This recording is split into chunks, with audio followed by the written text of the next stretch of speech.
Hello बच्चों, कैसे हैं आप? बढ़िया है। मैं मनोज सर आप अपने चैनल में आपका स्वागत करता हूं। और मैं जीएस फैकल्टी हूं और जीएस पढ़ाता हूं। और आप लोगों से लगातार मैं संपर्क में हूं क्योंकि मैं जीएस की जो वीडियोस हैं वो आपको दे रहा हूं। और मेरा जो टॉपिक चल रहा है भारत में संवैधानिक विकास चल रहा है, ठीक है ना। तो मैं आपको काफी लेक्चर्स पढ़ाए हैं यूट्यूब पे मेरे लेक्चर्स मिल जाएंगे आपको, अगर आपको देखने हैं तो। और मेरी वीडियो अगर पसंद आ रही है आपको तो आप जरूर सब्सक्राइब करिए और लाइक का बटन भी दबाइए। तो मैं मनोज सर लगातार आपको वीडियोस दे रहा हूँ और आप मेरी वीडियोस को पसंद भी कर रहे हैं और देख भी रहे हैं। तो मैं जल्दी ही कहता हूँ कि आप जो है जल्दी ही अपने नोट्स को बनाइए। और नोट्स को जो बनाएंगे उनको ही सफलता मिलेगी, बिना नोट्स बनाए लोगों को सफलता नहीं मिलती है। तो आप नोट्स जरूर बनाएं, अपने अच्छी तरह से नोट्स बना के अपनी जो स्टडी मटेरियल्स है उसे अच्छे से तैयार रखें। और इसी के साथ जो है मैं अपना लेक्चर शुरू करता हूं। और मैं सब लोगों से कहता हूं कि मनोज सर का जो लेक्चर है आप उसे ज्यादा ज्यादा लोगों से कहिए, अपने दोस्तों से कहिए, फ्रेंड से कहिए और उन्हें शेयर करने की कोशिश कीजिए आप। चलिए ठीक है, आज का टॉपिक, मेरा जो टॉपिक है, मैं आपको पढ़ा रहा था भारत के संवैधानिक विकास पढ़ा रहा था मैं आपको। और संविधान विकास में बहुत सारे कानून हैं। 1726 के चार्टर से शुरू होती है कहानी और 1847 के भारतीय स्वतंत्रता जो अधिनियम है 1947 वहां पे जाके खत्म होती है। तो जो आज का टॉपिक है वो है मेरे पास में भारत परिषद अधिनियम। भारत परिषद अधिनियम 1892। ठीक है, आज हम इस पे बात करने वाले हैं। ये बड़ा अच्छा टॉपिक है और बहुत सारे एग्जामों में आता भी है, ऐसी बात नहीं कि नहीं आता है, बहुत सारे एग्जामों में क्वेश्चन आता है और बहुत पूछा भी जाता है। और टॉपिक का नाम है भारत परिषद अधिनियम। इससे पहले जो टॉपिक था वो था भारत परिषद अधिनियम 1961 था। और उससे पहले क्या था, भारत सरकार अधिनियम यानी कि 1858 था। तो लगातार ये भारत का संविधान विकास हो रहा है और इन सब एक्टों को जोड़ के ही भारत का संविधान जो है वो निर्माण किया जाता है। तो भारत परिषद अधिनियम, इसे कहते हैं इंडियन काउंसिल एक्ट भी कहा जाता है। इसका दूसरा नाम है इंडियन काउंसिल एक्ट कहा जाता है 1892। ठीक है, तो ये जो टॉपिक है आपके, ये बहुत अच्छा टॉपिक है और इसको अच्छे से पढ़ना है। इसमें ज्यादा मटेरियल्स नहीं है, ज्यादा पॉइंट नहीं है। इंडियन काउंसिल एक्ट में ज्यादा पॉइंट नहीं है। आप जो इंडियन काउंसिल एक्ट है वो 1892, इससे पहले कौन सा आया था, 1861 वाला काउंसिल एक्ट आया था, ये भी ध्यान रखना। भारत परिषद अधिनियम 1961, इससे पहले वाला जो एक्ट था, कानून था, वो आया था। उसमें काफी बदलाव हुए थे, लेकिन इस वाले कानून में ज्यादा बदलाव नहीं है। इसमें एक दो पॉइंट ही है, उससे हमारा काम चल जाएगा। उसके बाद हम मिलेंगे इनके मॉन्टेगू, उसके बाद मिलेंगे मार्लोमेंटो सुधार में चलेंगे, वो बहुत इंपॉर्टेंट है, वो भी बहुत पूछा जाता है। चलिए, तो भारत परिषद अधिनियम 1892, इससे रिलेटेड हम बात करेंगे आपसे। चलिए, बहुत बढ़िया चैप्टर है, यहाँ से क्वेश्चन पूछे जाते हैं। तो आप लोगों को अच्छे से पढ़ना है, अच्छे से जो है तैयारी करके चलनी है और इससे ज्यादा क्वेश्चंस नहीं आते हैं, फिर भी हमें देख के चलना है इस टॉपिक को। चलिए देखिए, टॉपिक जो स्टार्ट करना है, भारत परिषद अधिनियम यानी कि इंडियन काउंसिल एक्ट जो 1892, इसे हमें शुरू करना है। तो कहीं ना कहीं हमें भारत की बहुत सारी चीजें पता होनी चाहिए, क्योंकि इससे रिलेटेड एक बदलाव देखने को मिला हमारे राजनीति में। कहते हैं कि इससे पहले जब ये एक्ट आया था तो इससे पहले आईएनसी का निर्माण हो चुका था। आईएनसी में एक भारतीय नेशनल कांग्रेस पार्टी का निर्माण हो चुका था 1885 में, 28 दिसंबर 1885 में इसका निर्माण हो चुका था। और कहीं ना कहीं ये राजनीति में बहुत बड़ा प्रभाव छोड़ के जाती है। आईएनसी अपना प्रभाव बहुत ज्यादा छोड़ के जाती है और कहीं ना कहीं ये जो भारत के कानून है या एग्जीक्यूटिव काउंसिल है या विधायी कार्य है उसमें काफी योगदान देती है। तो आईएनसी ने कहीं ना कहीं भारतीय राजनीति में वो अपना जो वर्चस्व था वो बढ़ाया, धीरे धीरे राजनीति में इंटरफेयर करने लगी, विधानमंडल में इंटरफेयर करने लगी। तो उन्हीं की वजह से कहीं ना कहीं इस एक्ट में बदलाव देखने को मिले हैं। तो आप थोड़ा सा देखिएगा। एक है नंबर, पहला पॉइंट मैं अगर बताऊं इस एक्ट का, ठीक है, इंडियन काउंसिल एक्ट का, Indian council COUNCIL Indian council act 1892। और इस एक्ट के बारे में बताऊंगा मैं तुम्हें। तो इसमें सबसे पहला आता है केंद्रीय विधानमंडल। केंद्रीय विधानमंडल। अब केंद्रीय विधानमंडल के दो पार्ट होते हैं। एक पार्ट होता है यानी कि जो जैसे आज हम बोलते हैं, जैसे आप कोई अगर मान लीजिए संसद हमारी, तो लोकसभा है, राज्यसभा है, और कहीं ना कहीं एक तो मंत्री परिषद होता है और दूसरा पूरा पूरा संसद होता है, वो विधायी कार्य करता है, यानी कानून बने काम करता है। तो उससे पहले जो कहीं ना कहीं जो सेंट्रल लेजिस्लेचर था हमारा, ये केंद्रीय विधानमंडल था हमारा, या कह सकते हैं कि केंद्रीय विधान परिषद था हमारा, ये भारत में दो तरह कार्य करते थे। पहला कार्य कौन सा करते थे? तो पहला कार्य जो हमारा था वो भारत के वायसराय की एक एग्जीक्यूटिव काउंसिल होती थी। एक एग्जीक्यूटिव काउंसिल होती थी, और ये क्या काम करती थी? ये मंत्री परिषद के रूप में काम करती थी। वहां पे जो मंत्री परिषद होता है, इसमें जो है अब तक आते थे 6 लोग हुए थे, और 6 के अपने खुद के डिपार्टमेंट थे।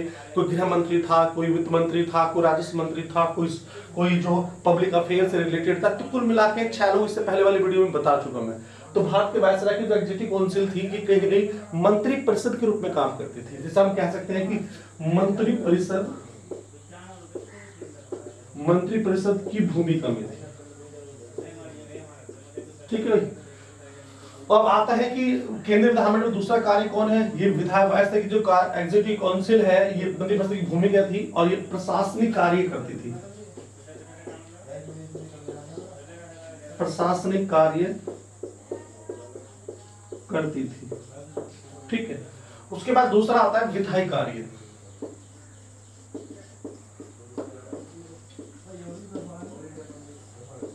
तो विधायी कार्य कौन करते थे? तो मैंने कहा कि विधायी कार्य जो थे वो, इससे पहले जो एक्ट आया था 1861 का जो एक्ट आया था, उसमें बताया गया था 6 से 12 सदस्य थे। लेकिन यहाँ अब कहीं न कहीं विधायी कार्य करने वाले जो संख्या थी, सदस्य संख्या बढ़ा दी गई थी, और 10 से 16 सदस्य जो है इसमें लिए गए थे। ये भी आप ध्यान रखना। तो यहाँ पे पहला पॉइंट है, विधायी कार्य के लिए जो सदस्य लिए जाते थे, कुछ ऑफिशियल होते थे, कुछ नॉन ऑफिशियल होते थे। जो ऑफिशियल है वो कहा जाता है सरकारी लोग होते थे, और जो नॉन ऑफिशियल है कहीं ना कहीं उनके लिए कहा जाता है कि वे गैर सरकारी सदस्य होते थे, और उनके द्वारा जो है कहीं ना कहीं जो है ये जो विधायी कार्य है वो किया जाता था। तो यहाँ का पहला पॉइंट जो हमें बताना है वो बताना है कि केंद्रीय विधान परिषद, जो केंद्रीय विधानमंडल है, वहां पे पहला कार्य क्या होता है कि विधायी कार्य के लिए सदस्य संख्या जो थी वो बढ़ा दी जाती है, 10 से 16 हो जाती है। पहले की थी 6 से 12 सदस्य थी। तो यहाँ तक की बात आपको समझ में आ गई होगी, बहुत इंपॉर्टेंट है, आपको ध्यान रखनी है। दूसरा पॉइंट आपको ध्यान रखना है, यहाँ पे क्या ध्यान रखना है कि यहाँ पे जो बजट होता है, बजट पर डिस्कस कर सकते हैं, बजट पे बहस हो सकती है, लेकिन वोटिंग का अधिकार नहीं था, लेकिन नॉट वोटिंग राइट। जो भी विधायी कार्य करने वाले सदस्य लिए जाते थे, कहा जाता था कि उनको वोटिंग करने का अधिकार नहीं दिया जाता था। वे जो है उनको केवल बजट पे बहस करने का अधिकार था, और कहीं न कहीं जो है कहा जाता है कि वो तीसरा जो कार्य था वो क्वेश्चन पूछने का तो अधिकार था। मंत्री परिषद से पुट द क्वेश्चंस, यानी क्वेश्चंस पूछने का अधिकार था, क्वेश्चंस पूछने का अधिकार था। ठीक है। लेकिन पूरा क्वेश्चन नहीं पूछते, कॉम्प्लीमेंट्री जो क्वेश्चंस होते हैं, जैसे मान लीजिए कोई पॉइंट समझ नहीं आया, या मान लीजिए कोई पॉइंट हमें क्लियर नहीं हो रहा है, तो फिर उसके लिए क्या करेंगे? उसके लिए पूरा कॉम्प्लीमेंट्री क्वेश्चंस पूछे जाते हैं, पूरा क्वेश्चन पूछे जाते हैं। लेकिन यहाँ पे पूरा क्वेश्चंस नहीं पूछे जाते थे। तो ये भी ध्यान रखना, क्वेश्चंस पूछने का अधिकार था, लेकिन पूरक प्रश्न नहीं पूछ सकते थे, नहीं पूछ सकते थे। ठीक है। पूरे क्वेश्चंस पूछने का अधिकार नहीं था। तो ज्यादा बड़ा एक्ट नहीं है, ज्यादा चीजें इसमें बदलाव नहीं आती है, बस थोड़ी बहुत ही चीजें बदलती हैं। तो केंद्रीय, मैंने बताया आपसे, केंद्रीय जो विधान परिषद विधानमंडल है, कहीं न कहीं इसमें जो मंत्रिपरिषद की भूमिका है वो भारत के वायसराय की जो एग्जीक्यूटिव काउंसिल है वो किया करती थी। इसका बात थोड़ा सा ध्यान रखना। और वही प्रशासनिक कार्य करते जैसे मंत्री करते हैं आज इस तरह की भूमिका निभाती थी। और विधायी कार्य यानी कि जो कानून बनाने का अधिकार था, वो विधायी कार्य जो अधिकार था वो भी केंद्रीय विधानमंडल को दिया गया था। और उसमें कहा जाता है, क्या कहा जाता है, उसमें कहा जाता है कि जो सदस्य संख्या वो बढ़ा दी जाती है। पहले सदस्य संख्या कितनी थी, वो 6 से 12 थी, अब 10 से 16 कर दी गई थी। और बजट पे डिस्कस करने का अधिकार था, लेकिन भारत को जो भी भारतीय जाते थे, ये जो भी केंद्रीय विधानमंडल में विधायी कार्य करते थे, उनको वोटिंग करने का अधिकार नहीं था बजट पर। और तीसरा क्वेश्चन पूछने का अधिकार दिया गया था, लेकिन वे पूरा क्वेश्चन नहीं पूछ सकते थे। इस बात का भी थोड़ा ध्यान रखना। तो इससे ज्यादा क्वेश्चन नहीं है, इससे ज्यादा पॉइंट नहीं पूछे जाते हैं, बस बेसिकली ही थोड़े बहुत जो पॉइंट होते हैं वही पूछे जाते हैं। अब दूसरा पॉइंट क्या आता है, देखिए यहां से आप लोगों ने लिख लिया होगा, तो मैं दूसरा पॉइंट बताता हूं। जो प्रांतीय विधान परिषद थी, जो प्रांतीय विधान मंडल था, वहां पे क्या है, वहां रिप्रेजेंटेटिव,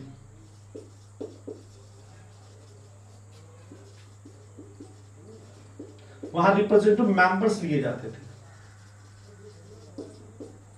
ठीक है, यानी कि यहां पे एक शुरुआत और होती है, प्रांतीय विधानमंडल में एक शुरुआत और होती है। कहा जाता है कि जो प्रांतीय विधानमंडल थी, वहां पे क्या होता है कि वहां पे जो है रिप्रेजेंटेटिव सदस्य लिए जाते हैं। जैसे मान लीजिए कहीं से जमींदार का कोई रिप्रेजेंटेटिव, तो वो वहां पे रखा जाएगा। मान लीजिए कोई सरकारी जो अधिकारी है, उसका रिप्रेजेंटेटिव वहां रखा जाएगा। और मान लीजिए जो व्यापारी है, या मान लीजिए आपके जिला बोर्ड के सदस्य है, वहां से रखा जाएगा। चैम्बर ऑफ कॉमर्स से रखा जाएगा। तो कुल मिलाकर कहीं ना कहीं प्रांतीय विधानमंडल में जो था वो रिप्रेजेंटेटिव सिस्टम शुरू हो गया था। यानी कि कहीं ना कहीं जो प्रतिनिधि प्रणाली थी वो भारत में स्टार्ट कर दी गई थी। वो भी राज्यों में, प्रांतीय विधानमंडल राज्यों में स्टार्ट कर दी गई थी। और जमींदार का रिप्रेजेंट आता था, ऐसा कहा जाता है। जिला बोर्ड का रिप्रेजेंट आता था, नगर निगम का रिप्रेजेंट आता था, यानी कि कह सकते हैं कि चैम्बर ऑफ कॉमर्स जो थी उसका रिप्रेजेंट आता था। तो ये प्रांतीय विधानमंडल में इनकी अपॉइंटमेंट किया जाने लगा था। तो यहां तक कि हमें बात समझ में आ गई होगी। ये दो ही पॉइंट है, यही पेपर में पूछे जाते हैं, इससे ज्यादा पेपर में नहीं आता है। बल तो 1892 वाला जो एक्ट है वो नहीं ज्यादा पूछा जाता। बस आप, मैंने छोटा सा वीडियो है मेरा ये, इसे आप जो है वायरल कीजिए, इसे आप सब लोगों को सेंड कीजिएगा। सब लोगों को बताइए कि मनोज सर की जो वीडियो है वो आ गई है, और इससे आप थोड़ा सा जो है मदद ले सकते हैं। अपने जो क्वेश्चंस होते हैं जो भी पेपर में आते हैं, भारत के संविधान विकास से रिलेटेड जो क्वेश्चन होते हैं वो सब आपको यहाँ से मिल जाएंगे। आप इसी के साथ जो है मेरा लेक्चर समाप्त होता है। और मैं बस ये दुआ करता हूँ कि आप मेरे वीडियो को अच्छे से अच्छे तरह से देखें, पूरी वीडियो देखें। ज़्यादा बड़ी वीडियो नहीं होती है। इसके बाद हम मिलेंगे जो है मार्लो मिंटो सुधार में मिलेंगे, बहुत इंपॉर्टेंट है, जिससे भारत परिषद अधिनियम 1909 भी कहा जाता है, वहाँ से मिलेंगे। चलिए इसी के साथ मैं अपना वीडियो समाप्त करता हूँ। जय हिंद, जय भारत।